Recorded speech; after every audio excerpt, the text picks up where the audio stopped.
Hey, everybody, it's me from my channel, and today I'm going to show you how to make Winemaker's chicken. This is an awesome sheet pan meal.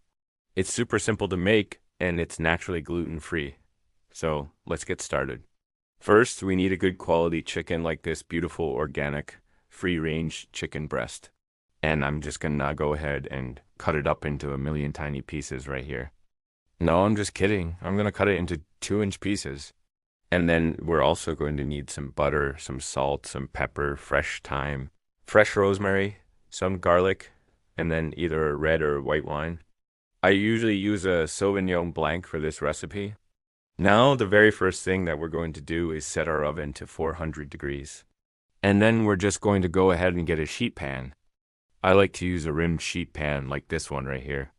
We're just gonna go ahead and line it with some parchment paper, or you can use a silicone baking mat like I have in my other videos. And then go ahead and add your chicken.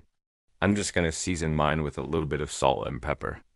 You wouldn't have to be too generous with the seasoning because there's already seasoning in the wine.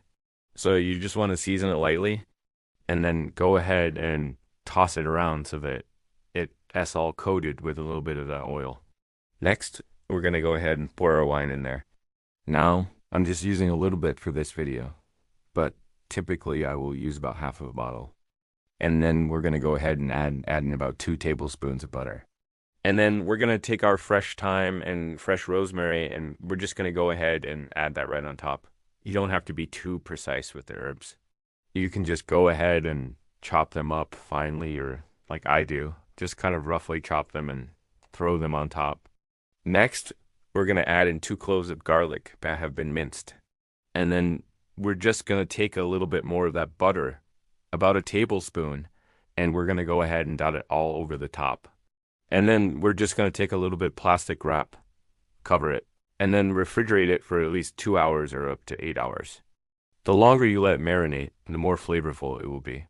Once it's done marinating, all you have to do is pop it in the oven and bake it for 30 minutes or until the chicken is no longer pink and it is fully cooked through. And then you can go ahead and serve it up. This is delicious served up with some mashed potatoes and green beans. But you can really serve it with anything that you want. And that, my friends, is how to make Winemaker's chicken.